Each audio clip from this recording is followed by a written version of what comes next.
Hello everyone.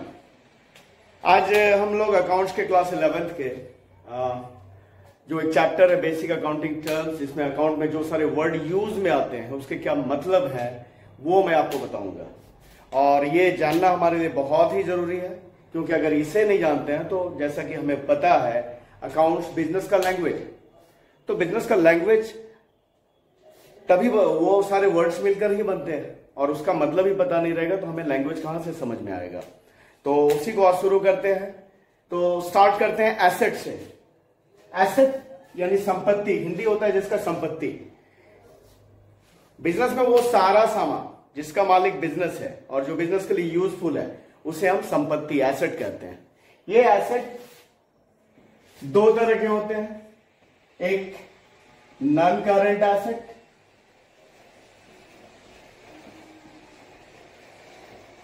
और दूसरा current asset, जिसे हिंदी में गैर चालू संपत्ति और करेंट एसेट को चालू संपत्ति कहते हैं। तो पहले हम इसे समझते हैं नॉन करेंट एसेट को, जो गैर चालू संपत्ति, इसे फिक्स्ड एसेट भी कहते हैं।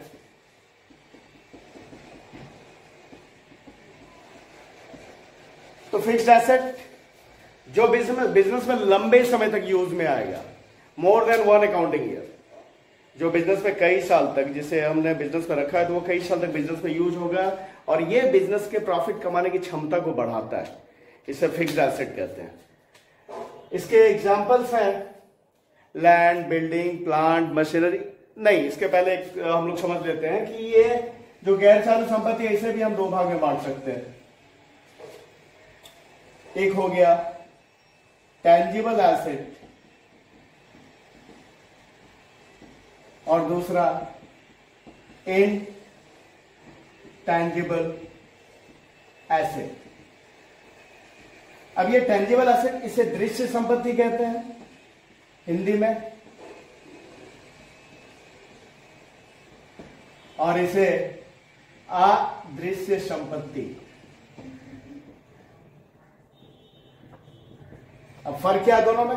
टेंजिबल एसेट जैसे कि नाम से ही लग रहा है, दृश्य संपत्ति, जिसे हम छू सकते हैं, देख सकते हैं, और मॉनेटरी वैल्यू तो होता ही होता है। तो इसके एग्जांपल्स हो गए लैंड, बिल्डिंग, प्लांट, मशीनरी, ये सब जिसे कि हम छू भी सकते हैं, देख भी सकते हैं, जिसका मॉनेटरी वैल्यू होता है, और ये बिजनेस में कई वर्षों तक यूज में आता है। और दूसरा हो गया इंटेंजिबल एसेट, अदृश्य संपत्ति। अदृश्य संपत्ति जिसे हम न छू सकते हैं ना देख सकते हैं, पर इनका अपना मॉनेटरी वैल्यू होता है, जैसे गुडविल, पेटेंट, कॉपीराइट। गुडविल जैसे कि, गुडविल का मतलब क्या हो गया, जैसे बिजनेस ने रेपुटेशन बनाया, तो जो रेपुटेशन है उसी को अकाउंटिंग लैंग्वेज में गुडविल कहा जाता है। तो ये बिजनेस का एसेट है। उसी तरह पेटेंट, कॉपीराइट, ट्रेडमार्क, ये सब एसेट है जिसका मॉनेटरी वैल्यू है, पर उसे ना तो हम छू सकते हैं ना देख सकते हैं। ये हो गया नॉन करंट एसेट या फिक्स्ड एसेट का type, tangible asset, intangible asset. अब आते हैं इधर करंट एसेट में।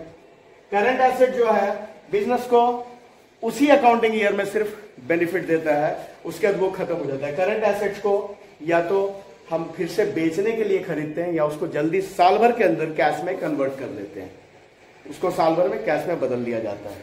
जैसे इसके एग्जांपल्स है cash, bank, debtors, stock, bills receivable, ये सभी।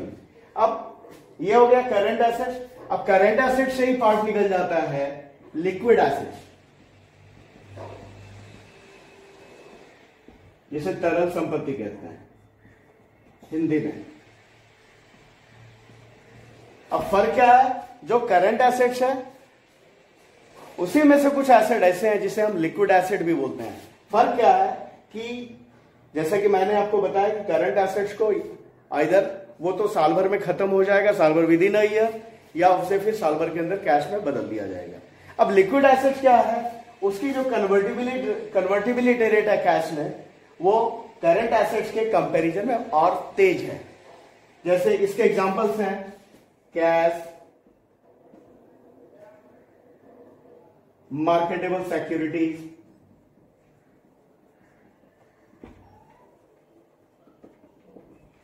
ये सभी। तो ये हो गए हमारे करंट एसेट्स में। उसके दो पार्ट, एक करंट एसेट और करंट एसेट्स में से एक पार्ट निकल जाता है लिक्विड एसेट।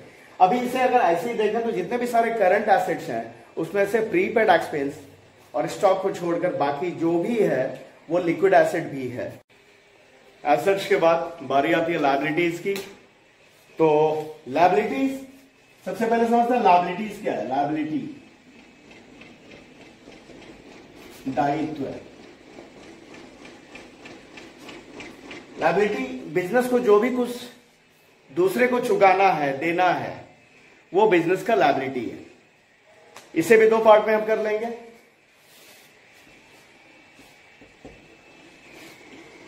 एक हो गया non current liability,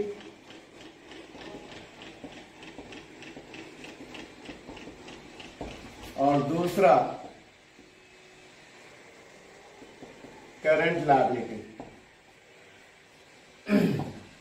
non current liability क्या है? वो बिजनेस का वो सारा लायबिलिटी जिसको बिजनेस को 2 साल, 4 साल, 5 साल, मतलब कम से कम 1 साल के ऊपर उसके बाद लौटाना है, वो हो गया नॉन करंट लायबिलिटी।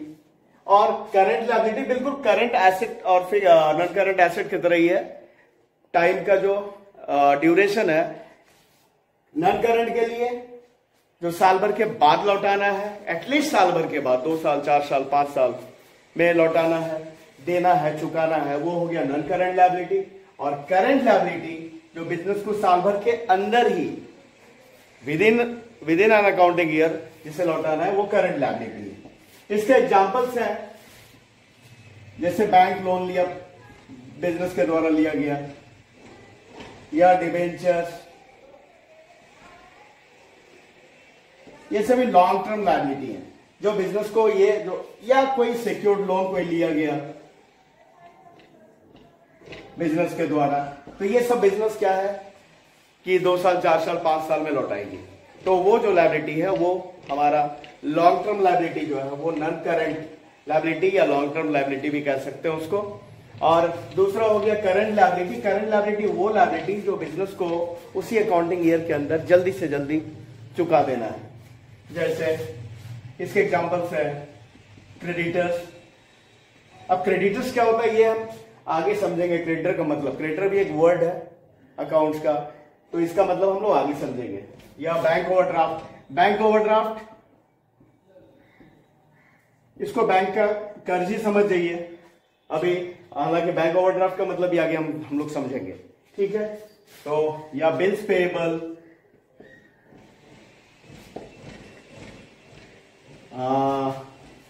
इस तरह से बहुत सारे, या आउटस्टैंडिंग एक्सपेंसेस जो बकाया खर्च है उस अकाउंटिंग ईयर का, ये सभी करंट लायबिलिटी के पार्ट हो गए।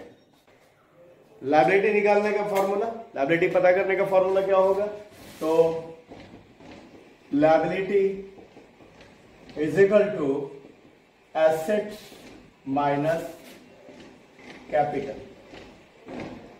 लायबिलिटी निकालना अगर हमें एसेट दिया हुआ है, कैपिटल दिया हुआ, तो एसेट्स में कैपिटल घटा देंगे तो जो बैलेंस बचेगा वो हमारा लायबिलिटी है।